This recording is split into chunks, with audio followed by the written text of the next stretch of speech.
तो इसी तरह से मेरा सेवेंथ की स्टार्टिंग तक निकल गई थी कि यहाँ पर फिर जाके जब मैं सीरियस हुआ कि हाँ मुझे गेट के लिए करना चाहिए। और ओके। जहां पर भी वो गलती होती थी तो उनको मैं अपने शॉर्ट नोट्स में या मिस्टेक बुक में लिखता हुआ जाता था। तो ये कि सिलेबस का वेट नहीं करना चाहिए। और दूसरा ये कि फैमिली सपोर्ट और फ्रेंड सपोर्ट भी चाहिए।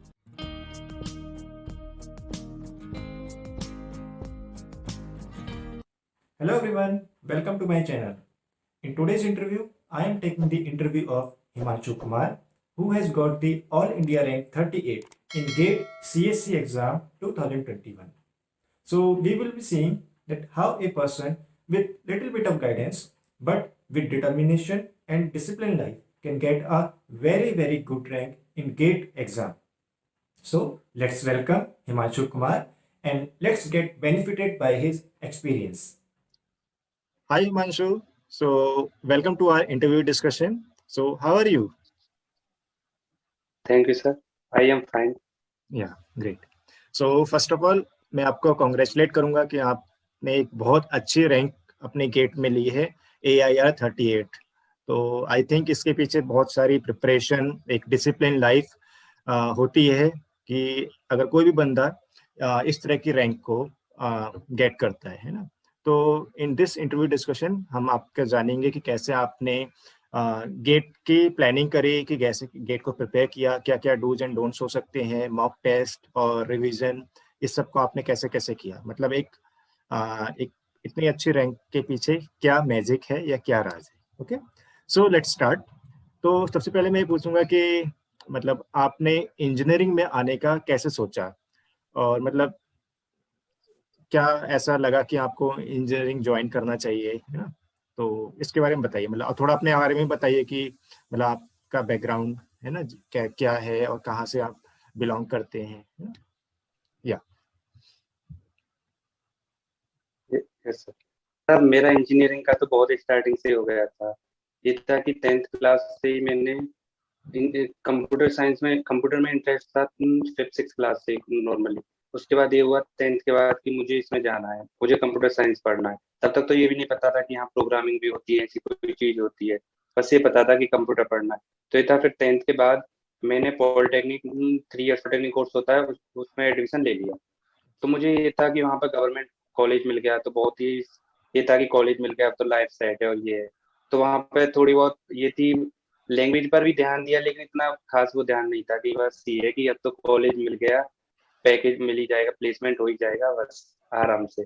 इसके बाद ये हुआ जब मैं फाइनल ईयर में पहुंचा तब मुझे लगा कि हाँ लाइफ कुछ सीरियस होना चाहिए। फाइनल सेम में पहुंचा। तो इसके बाद ये था मैंने बीटेक के लिए भी ट्राई किया।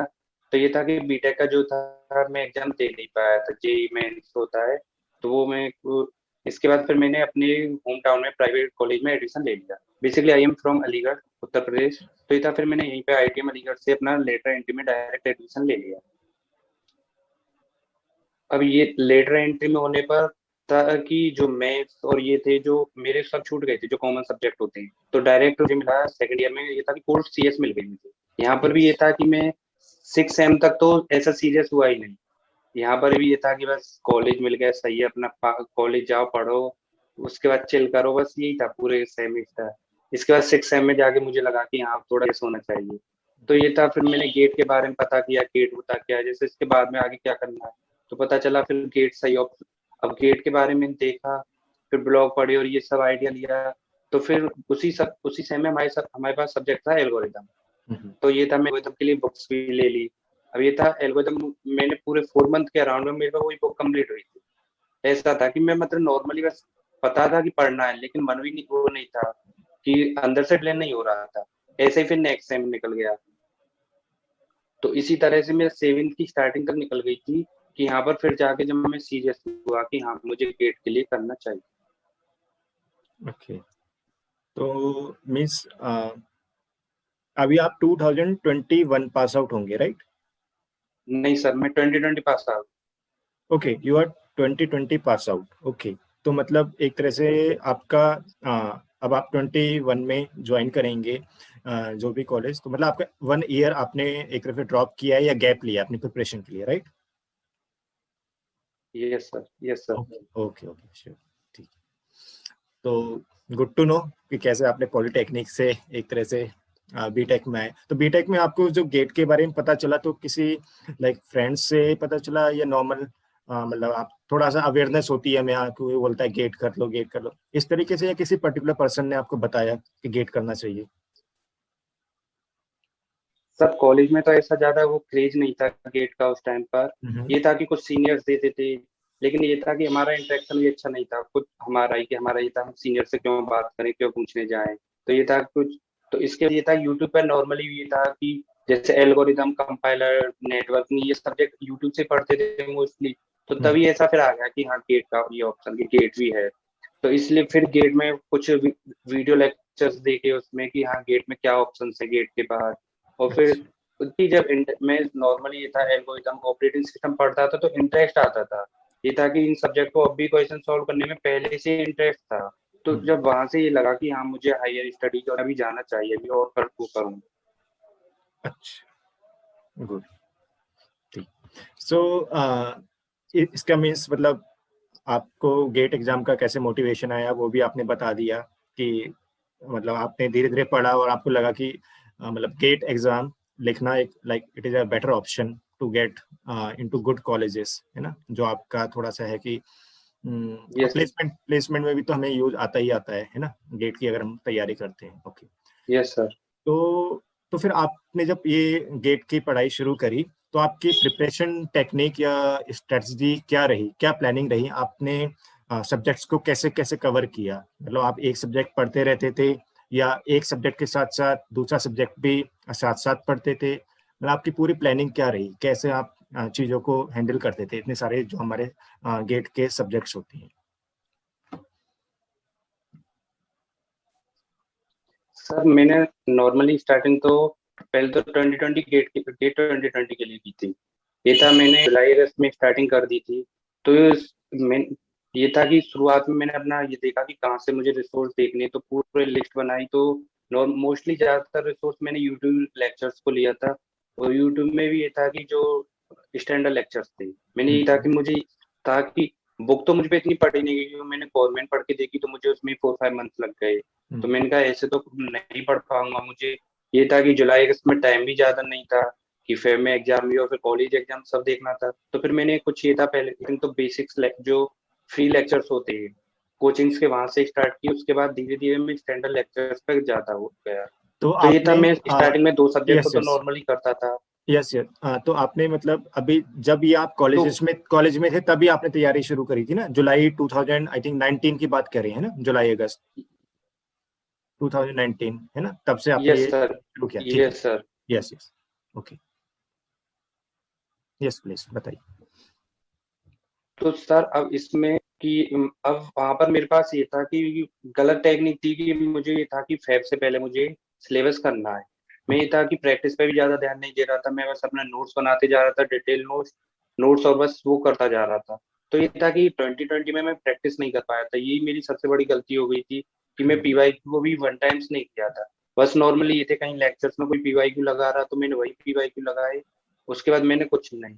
और ये था कि मेरा जैन में जाके सिलेबस कंप्लीट हो पाया था कि ये वहां पे मेरे डिसिप्लिन भी नहीं था अंदर से। और ये था कि मेरे बेसिक्स भी वीक थे। तो ये था मुझे बहुत ज्यादा टाइम लग रहा था। मैथ्स वाला पार्ट था, मैं तो कुछ सब्जेक्ट में छोड़ के ही जा रहा था। तो इसलिए ये था कि मैं जैन तक किया, लेकिन जैन के लास्ट में सिलेबस हो गया तो मैं 3 या 4 मॉक टेस्ट ही दे पाया था उसी ईयर। तो ज्यादा वो भी नहीं कर पाया था, प्रैक्टिस की वो रह गई थी। हम्म, मतलब अगर आपको लगता है कि अगर आप तो प्रैक्टिस और ये चीजें करते आगे तो और अच्छा मतलब होता। ओके। Yes sir. फिर ये था कि अब जैसे 2020 के बाद अब ये था कि अब मैंने देख लिया था कि मुझे क्या कमी रह गई कि मैंने प्रैक्टिस नहीं की और मैं तो इस सब पे ध्यान नहीं दिया। तो फिर मैंने डिसाइड किया कि हाँ मुझे ड्रॉप लेना चाहिए। ये था, लेकिन ड्रॉप लेना इतना इजी भी नहीं था। तो फिर भी मैंने अंदर से वो था कि ड्रॉप लिया। इसके बाद इस बार मैंने सब अपना फिक्स कर रखा था, मैंने कि मेरे पास टाइम भी है तो मैंने अपना बुक से रीडिंग की। मैंने कि बुक से पढ़ूंगा, क्योंकि ये था थोड़ा वो भी हो गया था, बेसिक्स क्लियर थे तो ये था बुक पढ़ सकता हूँ मैं। तो ये था बुक से पढ़ने के लिए मैंने अपने कॉन्सेप्ट अच्छे किए। तो स्टार्टिंग में रहा कि मैं 1 और 2 सब्जेक्ट कंप्लीट कर देता था। 2 सब्जेक्ट कंप्लीट हो गए। जो अब थर्ड को स्टार्ट कर रहा हूँ, जैसे मॉर्निंग में पढ़ रहा हूँ और इवनिंग के शेड्यूल में उसके पीवाईक्यू लगा रहा हूँ, या जो बुक्स की एक्सरसाइज के क्वेश्चन है वो लगा रहा हूँ। या फिर जैसे एनपीटीएल वाले कोर्स हैं वो कोर्स एनरोल कर लिए, वहाँ असाइनमेंट अच्छी मिल जाती है, और फिर एमआईटी की वेबसाइट पे असाइनमेंट मिल जाती है कोर्स के। तो फिर ये थे, मैं ऐसे सभी क्वेश्चंस को लगाता था। तो इस तरह में ऐसे मेरा रिवीजन भी होता रहता था और नेक्स्ट सब्जेक्ट भी होता था। तो मतलब ऐसे करके आपने फिर सब्जेक्ट्स को कवर अप करना शुरू किया, है ना, कि यस सर। एनपीटीईएल और स्टैनफोर्ड्स यहाँ के लेक्चर्स को, और वहाँ पर जो भी असाइनमेंट या क्वेश्चंस होते थे उनको भी आप साथ साथ करते रहते थे। Okay yes sir. ओके। तो फिर आपके जो ये सब्जेक्ट्स थे, लाइक फिर इस बार आपने कब तक कवर किए, कि आपने फुल सिलेबस कब तक कवर किया? लाइक फेब में हमारा एग्जाम होने वाला होता है, तो उससे पहले कब तक कवर कर लिया था आपने फुल सिलेबस? सर मेरा टारगेट तो ये था, अक्टूबर तक था, लेकिन मैं अक्टूबर तक नहीं, नवंबर तक मैंने कवर कर लिए थे। नवंबर एंड में मेरे हो गए थे। तो ये था मेरे पास दिसंबर जैन का टाइम पूरा रह गया था। उसके बाद थोड़ा बहुत ये था, मैं एफटी और मैथ्स का थोड़ा बहुत पार्ट रह गया था जो मैं स्किप कर रहा था। यहाँ अच्छा पर ये था, मैंने मैथ पे पीवाईक्यूज लगाए और एफटी पे थोड़े बहुत ही पीवाईक्यू लगाए, ज्यादा नहीं लगाए।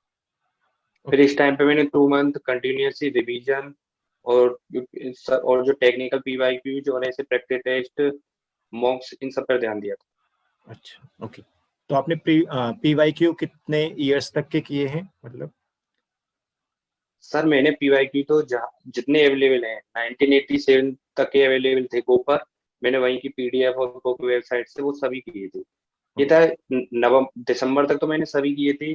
जैन के बाद फिर मैंने ये था कि जो मेरे स्टार वाले थे जो मुझे टफ लग रहे थे वो किए थे। वो भी ये थे कि मैं 5 6 डेज में कर देता था। मेरा ये टारगेट था कि मैं 1 डे में 100 पीवाईक्यू सॉल्व करता था। पेपर 65 का होता था, लेकिन मैंने ही टारगेट कर रखा था कि मुझे 100 करनी है। और वो इजीली इसलिए भी हो जाते थे क्योंकि एक ही सब्जेक्ट के कर रहे हैं तो बनाने में इजीली होते थे। जैसे मैंने डेटा स्ट्रक्चर किया तो कंटिन्यूअसली शुरुआत में यही था, ऐसे करता गया। बाद में वो जैन में जाके वो भी चेंज किया कि कहीं से कहीं कर लो। ओके। तो इस तरह से लास्ट में मैंने था, फिर तो फेब या जैन के लास्ट में 20 जैन के बाद तो यही था। पेपर भी सॉल्व किए थे, जो टू पूरे जो मॉक मॉक की तरह पेपर दिए थे, ये थे पीवाई के। अच्छा ओके। तो आपको आपकी प्रिपरेशन में रिवीजन का क्या रोल रहा? मतलब आपने रिवीजन कब कब किया? मतलब जैसे आप सब्जेक्ट कवर करते थे, स्टैनफोर्ड से या एनपीटीईएल से पढ़ते थे, फिर क्वेश्चन भी सॉल्व करते थे, तो फिर कई बार ऐसा होता है कि हम मान लिया हमने एक या दो सब्जेक्ट प्रिपेयर कर लिया, फिर हम नेक्स्ट सब्जेक्ट पे जाते हैं, थर्ड या फोर्थ सब्जेक्ट पे, तो हमको पहला जो दो सब्जेक्ट थे उनको भी रिटेन करके रखना होता है, क्योंकि अगर हम ज्यादा लंबे समय यस तक याद नहीं रखें तो भूल सकते हैं।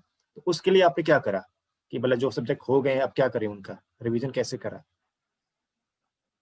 सर, मैं ये था कि मैं एक प्लस पॉइंट ये था कि मैं सब्जेक्ट को इतना अच्छे से पढ़ता था कि भूलने के चांस कम रहते थे। मैं उसके इतने डिटेल्स में जाता था। एक और दूसरा ये करता था, जैसे मैंने कि दो सब्जेक्ट कवर कर लिए, उसके बाद जब मैं पीवाईक्यू लगा रहा हूँ तो फर्स्ट सब्जेक्ट के लगा रहा हूँ। तो अब मैं पीवाईक्यू करते करते रिवीजन कहीं पे मैं अगर वहां पर रुक गया, स्टक हो गया, तो मैं जाऊंगा फिर अपने नोट्स में देखता था।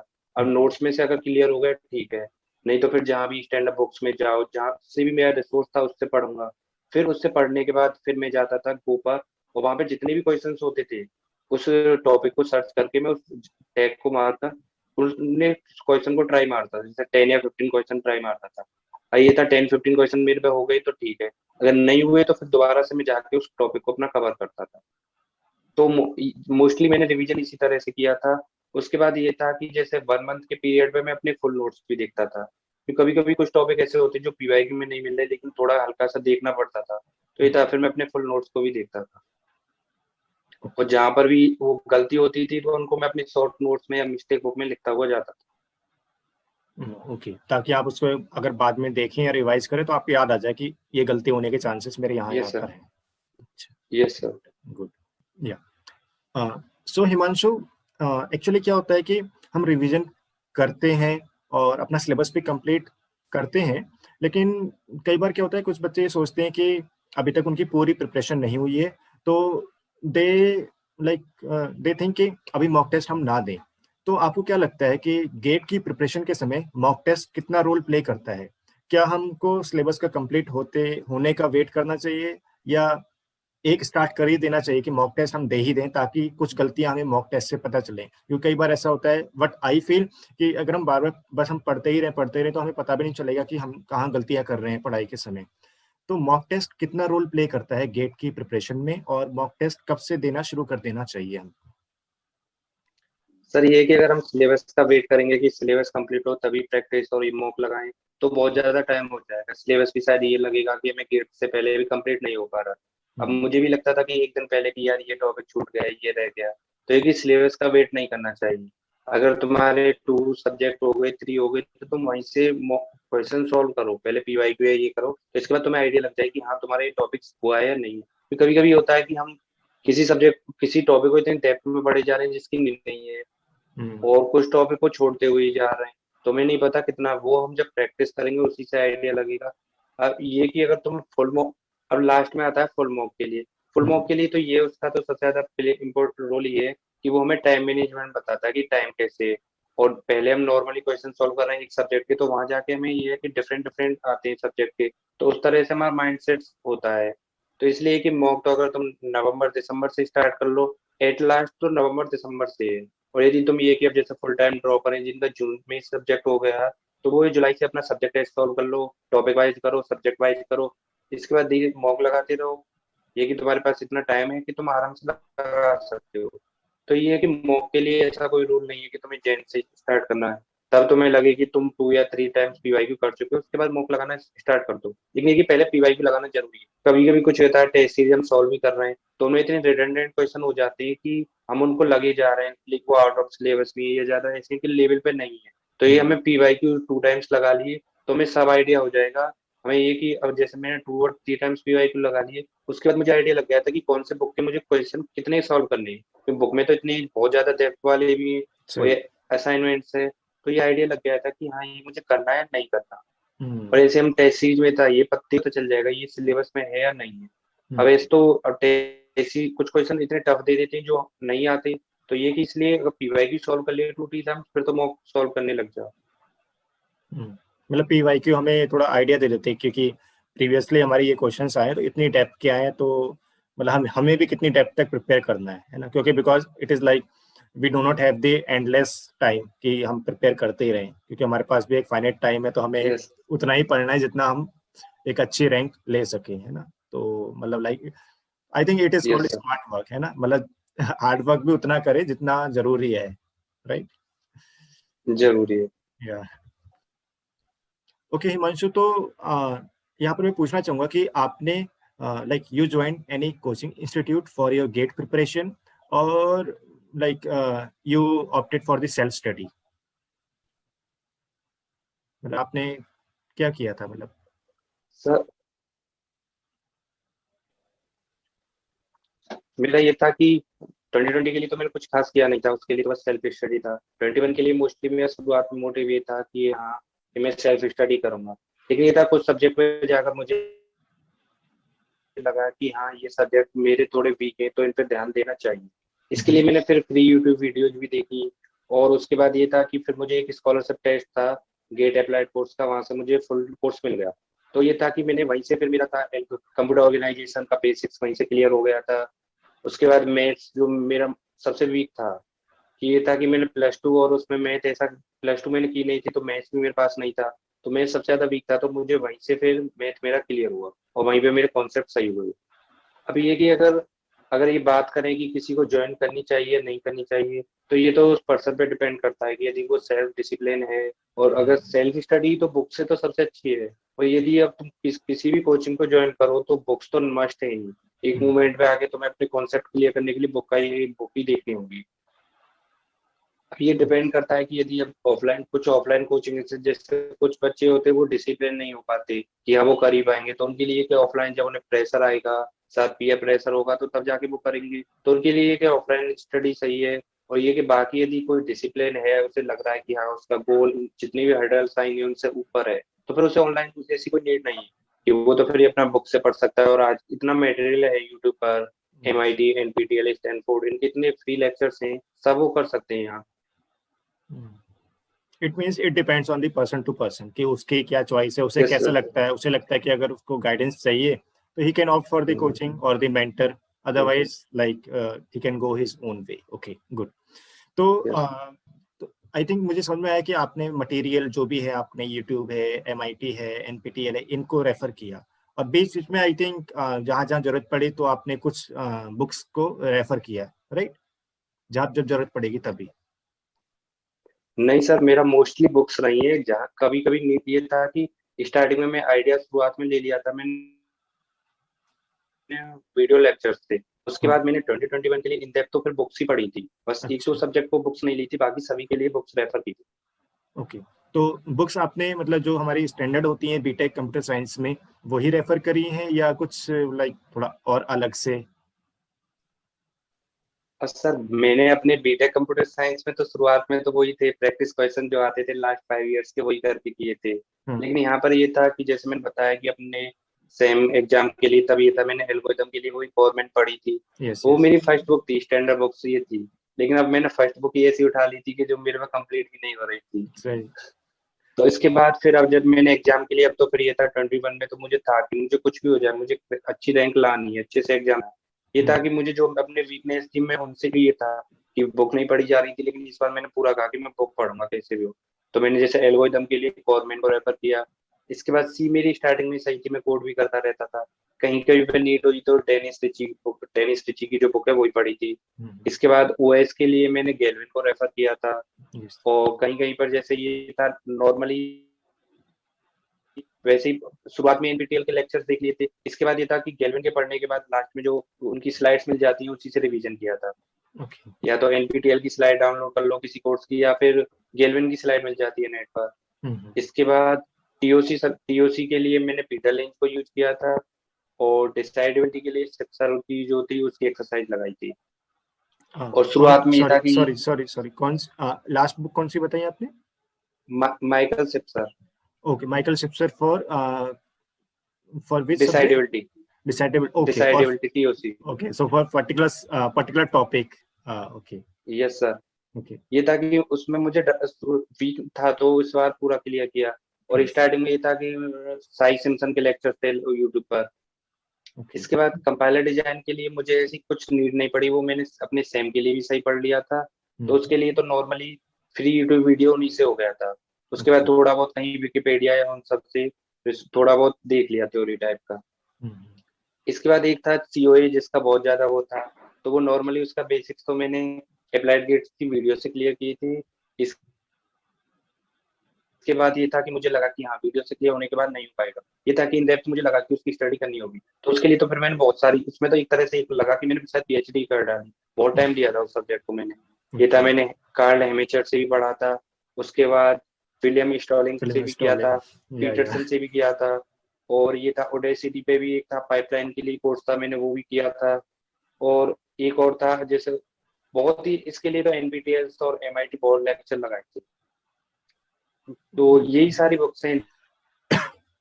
Okay, okay Himanshu, so next question is कि what are the dos and don'ts during the GATE preparation? और जब हम मॉक टेस्ट देते हैं तो कई बार हमारे मार्क्स अच्छे नहीं आते हैं इनिशियली, तो कई बार द स्टूडेंट गेट डीमोटिवेटेड कि मार्क्स नहीं आ रहे हैं, मेरा कुछ नहीं हो पाएगा, ठीक है, या मेरे दोस्त के आ रहे हैं, मेरे नहीं आ रहे हैं। तो इस समय हमें क्या रखना चाहिए, मतलब क्या एटीट्यूड रखना चाहिए सो दैट लाइक इस गेट वाली जो मैराथन रेस है इसमें हम आगे तक जा सके? तो first is what are dos and don'ts during the GATE preparation and how to keep ourself motivated? Sir ये सबसे पहले तो ये कि हमें कुछ जैसे अपने मार्क्स कभी टेस्ट के अपने फ्रेंड से कंपेयर मत करो। हम्म, और ना ही फिर जैसे जो भी उसमें टॉपर्स की लिस्ट आ रही है उनसे कंपेयर मत करो। स्टार्टिंग में जब हम अपनी इनिशियल फीज में, कि ये नहीं कि टॉपर्स अब 90% आ रहे हैं और हम शायद 40-50 पे हैं, तो ये कभी उससे कंपेयर मत करो। और दूसरा ये कि किसी सब्जेक्ट को स्किप मत मारो। ये ओके, कि एफटी में सब एफटी को हल्के में देते हैं कि एफटी को हो जाएगा, लेकिन कभी कभी वो भी दिक्कत है कि अगर आपको अंडर हंड्रेड आना है तो ये एफटी जरूरी है फिर किसी सब्जेक्ट को। और ना ही ये है कि किसी सब्जेक्ट की बिल्कुल डेप्थ में जाओ, उसका पीएचडी नहीं करनी। नॉर्मली ये है कि हर सब्जेक्ट को अपना इतना देखो। तुम्हें अभी गेट एग्जाम देना है, इसके बाद टाइम रहेगा मास्टर्स में, या गेट एग्जाम के बाद रहेगा, तुम्हें अच्छे से पढ़ना है तब पढ़ लो। लेकिन अभी ये कि अभी मेन फोकस ये होना चाहिए एग्जाम पर है। और ये कि अपनी सिली मिस्टेक्स को नोट डाउन करते रहो कि ये कि एग्जाम से पहले ये जितनी मिस्टेक करनी है एग्जाम से पहले कर लो। जैसे क्रिकेट मैच में होता है, जितना भी करना है गलती ये सब नेट पर कर लो, सीधा फाइनल में तो तोड़ना ही। तो ये यहाँ पर रहता है कि जितना भी मिस्टेक्स करनी है आपको मॉक टेस्ट में कर लो, इसके बाद सीधा ये कि एग्जाम में वो मिस्टेक रिपीट ना हो। और फिर बात आती है कि जैसे मोटिवेशन की, तो ये सबसे हार्ड पार्ट होता है, क्योंकि हम कोई 1 ईयर के लिए कर रहा है, कोई 2 ईयर से की भी प्रिपरेशन कर रहा है, कुछ ड्रॉपर्स भी होते हैं। तो उनके लिए सबसे मुश्किल यही रहता है कि अपने को कैसे मोटिवेट करें। तो इसके लिए ये कि एक तो हमारा जो गोल होता है कि हमें क्यों क्रैक करना है, और ये सबसे ऊपर होना चाहिए। यदि हमने पहले से गोल सेट कर लिया, जो भी जितनी भी बीच में हर्डल्स आ रही है उन सबको खत्म कर दे, तो कि हमें लगे कि हमें इसलिए जाना है, तो और कुछ दिखे ही नहीं। और दूसरा ये कि फैमिली सपोर्ट और फ्रेंड सपोर्ट भी चाहिए, कि जब कभी हम डिमोटिवेट हो तो अपने फ्रेंड से फैमिली से टाइम शेयर कर लें। तो इससे ये होता है कि हाँ, थोड़ी देर तो ये है कि जो भी अपना डिमोटिवेट होती है तो वो सब हो जाता है। तो मेरे साथ यही होता था, जब भी लास्ट में भी ये था कि मैं ड्रॉपर था। उसके बाद कभी कभी देखता था थर्ड ईयर वाले बच्चे को भी मार्क्स अच्छे आ रहे हैं। अब ये कि उसमें अंदर से ही आता था, आना नहीं चाहिए, लेकिन यार वो थर्ड ईयर में इतने अच्छे ला रहा है और मैं ड्रॉपर हूँ, मैं क्या करूंगा। तो कभी कभी ये लगता था कि हाँ, जब दिसंबर और जैन में था सबसे डाउन फील वही होता था, कि अब तो ये लगता था कि इससे अच्छा तो कोई प्लेसमेंट वैसी जॉब ले ली होती तो ये अच्छा था, इससे क्यों क्यों मैं गेट में फिर से आया। तो यही लगता था। उसमें ये था कि उस टाइम पे जब फैमिली ने सपोर्ट अच्छे से किया, फिर फ्रेंड से बात होती थी, तो ये था कि कम्युनिटी बहुत अच्छी थी। मेरा ये था एनवायरनमेंट ऐसा नहीं था कोई ये कहता था कि हाँ भाई तू गलत टाइम पे जा रहा। तो ये था अपने नेगेटिव से दूर रहो। तो, तो सर इन शॉर्ट तो यही है कि अपना हमारा मोटिवेशन जो भी गेट एग्जाम का क्रैक, वो इन सब ऊपर होना चाहिए। सबसे बेस्ट हमें देख के मॉर्निंग में डेली लगे कि हम किस लिए क्रैक कर। तो ये मोटिवेशन सबसे ज्यादा खुद से अंदर से सेल्फ मोटिवेशन निकालना। क्योंकि ये आपने अच्छी बात करी कि like when I was also preparing, तो I can relate many of the things कि जो हम मतलब एक डिमोटिवेशन ऐसा है कि मतलब ऐसा नहीं है कि मतलब किसी एक पर्सन के साथ आ रहा है, कई लोगों के साथ आ रहा है, बट ये है कि उस समय हमको ये लगता है कि मेरे साथ ही ऐसा क्यों हो रहा है। तो वहां पर सेल्फ मोटिवेशन खुद करना वो एक बहुत बड़ी मतलब बात होती है, क्योंकि वो हमें लाइफ में भी आगे काम आती है। क्योंकि लाइक डिमोटिवेशन होने का तो किसी समय पे पॉइंट आ सकता है। Okay great. Like are you planning to join MTech और द पीएसयूज? सर अभी तो एमटेक का प्लान है, पीएससी का भी कोई प्लान। अच्छा अच्छा, okay, so like what are your options for joining the MTech, like which college? Like ISC Bangalore, I think you can sir अभी easily तो get. Yeah. ये सर आईआईसी बेंगलोर और आईआईटी बॉम्बे और may be IIT Delhi also. Okay, okay, okay. Not sure about. अच्छा बढ़िया, ठीक है। तो लाइक लास्ट एक क्वेश्चन है कि like any last message to those people like who have not got the good rank, या जिनकी लो रैंक आई है, या जिन्होंने एक्सपेक्ट नहीं किया था कि हमारी थोड़ी मतलब इतनी खराब रैंक भी आ जाएगी। तो जो भी लो रैंक वाले हैं उनके लिए आपका क्या मैसेज है? और कई ऐसे होंगे कि जिनकी ज्यादा ही लो रैंक आई होगी, तो दे आर प्लानिंग कि हमको ड्रॉप करना चाहिए एक साल या नहीं करना चाहिए, और अगर वो ड्रॉप करते हैं तो उन्हें किन बातों का ध्यान रखना चाहिए? या सर ये ड्रॉप करना तो ये पर्सन पे डिपेंड करता है कि हाँ जैसे उन्हें अंदर से गट फीलिंग आ रही है कि वो नेक्स्ट ईयर भी अच्छी रैंक ला पाएंगे या नहीं, तो ये है कि फिर उन्हें ड्रॉप करना चाहिए। बाकी ये अब जैसे जनरलाइज में तो हम कह नहीं सकते कि हाँ आप ड्रॉप करो या यस नहीं करो। तो ये यस तो कि यस। अंदर से अगर उन्हें फीलिंग आ रही है कि इस ईयर हम अच्छा पढ़ के या कुछ हमारी मिस्टेक्स थी हम इनको इम्प्रूव करके अच्छा ला सकते हैं, तो फिर आप कर सकते हो। और ये कि यदि सबसे पहले तो जिनकी लो रैंक आई और जो नॉर्मली सब जनरलाइज में, तो ये कहूंगा कि हाँ वो पहले अपना देखें कि क्या मिस्टेक्स हुई थी लास्ट ईयर। तो अपनी उन मिस्टेक्स को पहले देखें, फिर ये उनको मिस्टेक्स को इम्प्रूव करने की ये देखें कि हम कैसे इनको इम्प्रूव कर सकते हैं, कौन सा हमारा वीक एरिया था, कहाँ पर ये थी। ये ताकि अगर मिस्टेक्स अच्छे से फाइंड आउट कर ली तो फिर ठीक है। अब ये कि मिस्टेक्स तो कोई आपको बताएगा नहीं कि कहाँ पर है, तो ये तो आपको खुद ही फाइंड आउट करना होगा कि और अब ये कि ड्रॉप के लिए भी ये कि लास्ट में 3 आवर्स का एग्जाम होता है, तो वहां पर अब ये कि हम सब कुछ प्लानिंग नहीं कर सकते ना। तो यही कि अपना तो हम अपना बेस्ट दो, ये कि अपना जितनी मिस्टेक्स है उनको इम्प्रूव करो, इसके बाद प्रैक्टिस करो, रिवाइज करो, बाकी यही है। इसमें तो ये कि जितना प्रैक्टिस रिवीजन और अपने कॉन्सेप्ट सही करो। बाकी ड्रॉप करना ना करना, it depends on the person to person, because he have to see his or her own factors yes sir, also. ये yes sir. And I think वो है कि अगर ड्रॉप करते भी हैं तो we have to make up our mind कि we should not be repeating the same mistakes which we have done the earlier, right? क्योंकि अगर पीछे वाली कहानी फिर से अगर हमने कर दी तो यस फिर सर। नई वाली कहानी भी वही बनेगी, है ना? ड्रॉप करके फायदा नहीं होगा। Okay, great. Yes sir. Okay, so Himanshu, like it was a very good experience, or I will say कि like it was a very like marvelous experience from your side कि आपने कैसे आपने इंजीनियरिंग पॉलिटेक्निक से शुरू करी और कैसे कैसे आपने ये सफर तय किया, like how you thought of कि you should join the this MTech, और उसके बीच में आपने आई थिंक जिस तरीके से आपने चीजों को कवर किया है कि आपने इतने अलग अलग सोर्सेज को पढ़ा है, केवल बुक्स ही नहीं पढ़ी, एनपीटीएल और अलग अलग रिसोर्सेज को पढ़ा है, फिर बुक्स को भी पढ़ा है, क्वेश्चन सॉल्व किए तरीका, तो आई थिंक ये पूरे 1 साल की और ये जो 1.5 साल की आपकी प्रिपरेशन है कि ये आपको लाइफ लॉन्ग भी बहुत हेल्प करेगी। और जब भी अब आगे जाने वाले हैं आईएससी आईआईटी में, तो वहां पर भी आपको बहुत ज्यादा हेल्प करेगी और आपकी मतलब एक तरह से ये ट्रेनिंग होगी लाइफ लॉन्ग कि हम, और आपको भी शायद आई थिंक बहुत कॉन्फिडेंस आ गया होगा कि you can do anything, like आपको कुछ चीज पढ़ने को दी जाए तो आप आराम से उसको पढ़ सकते हो। So thank you Himanshu, thank you for sharing your valuable experience with our viewers, and I hope हमारे सभी viewers को आपका experience बहुत बहुत अच्छा लगा होगा। और I request all the viewers जो भी इस वीडियो को देख रहे हैं या देखने वाले हैं, प्लीज कमेंट बॉक्स में जरूर बताइएगा कि कैसे आप लोग गेट की प्रिपरेशन कर रहे हैं और आपको हिमांशु के एक्सपीरियंस से क्या क्या चीजें समझ में आई और क्या क्या चीजें आप अपने लाइफ में अडॉप्ट करने वाले हैं और कैसे उनके एक्सपीरियंस आपके इस गेट प्रिपरेशन को एड ऑन करेगा। Okay, so thank you Himanshu, thank you for being on my channel, and thank you for sharing your valuable experience. Thank you Himanshu. So I hope you have really enjoyed this session with Himanshu, and if you want to contact Himanshu, you can check his LinkedIn profile link in the video description below. Do like and share this video among your friends, and also subscribe this channel and press the bell icon for further notification. Also tell me what other content or videos you want from my side. Okay, so see you in the next video. Till then,